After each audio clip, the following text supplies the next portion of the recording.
L'urbanisme demain, c'est avec vous. Bonjour Olivier Marin. Bonjour Eric. Rédacteur en chef du Figaro Immo.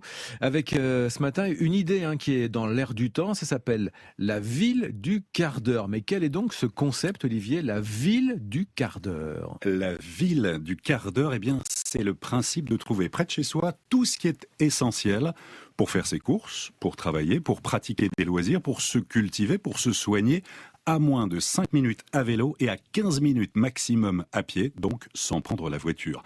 L'idée, considérée comme utopique il y a quelques années, a été lancée par l'urbaniste et chercheur franco-colombien Carlos Moreno, professeur à la Sorbonne. Il est à l'avant-garde de ce qu'on appelle la ville intelligente et du concept de la ville du quart d'heure. Habiter, travailler, voire télétravailler, s'approvisionner, se soigner, s'éduquer, profiter des loisirs. Tout ça en moins d'un quart d'heure. Les piliers de la ville du quart d'heure, l'hyper-proximité, mettre en place des quartiers entièrement conçus et pensés pour faire gagner du temps aux habitants. Alors ce concept de la ville du quart d'heure, est-ce que ça marche? Alors la dynamique, en tout cas, elle est lancée. Le concept commence à s'appliquer un peu partout dans le monde.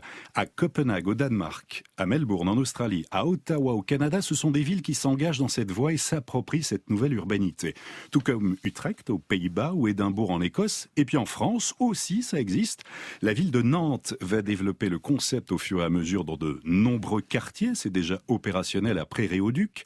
Dans la capitale, il y a des délégués au quart d'heure qui vont recueillir les besoins. À Pantin, en Seine-Saint-Denis, les réflexions avancent en ce sens. La métropole de Dijon et Mulhouse sont des territoires d'expérimentation. Est-ce que pour autant ça peut s'appliquer partout? Alors, évidemment, c'est beaucoup plus compliqué dans les petites villes où la voiture est encore indispensable pour se déplacer, pour se rendre dans un centre commercial.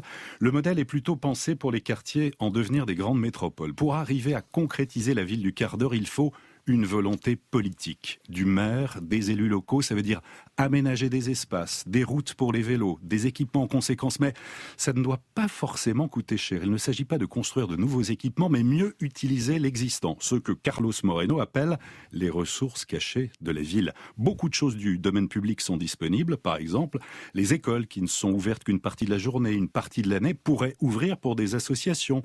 Les gymnases libres pourraient servir à autre chose que faire du sport, comme par exemple proposer des cours de langue. Mieux partager les espaces, les mètres carrés, les infrastructures sont là, on peut les utiliser. Et pour Carlos Moreno, c'est la voie de l'avenir. Moi, ce que je propose avec la ville du quart d'heure, ce n'est pas une baguette magique. Je propose un voyage. Je propose un chemin. Je propose une voie qui rééquilibre le volet économique, écologique et social, c'est-à-dire une ville qui soit vivable, viable et équitable. Voilà donc pour les clés que propose cet urbaniste aux décideurs économiques et politiques. Inventer collectivement de nouveaux modes de vie, répondre aux besoins d'une meilleure qualité de vie. Ce concept de la ville du quart d'heure, c'est un engagement pour mieux apprécier la vie dans son quartier. Un quartier qui doit offrir à ses habitants des commodités et des services à portée de main. Avec plaisir même. Olivier Marin, rédacteur en chef du Figaro Immo. Merci et bonne journée, à samedi prochain.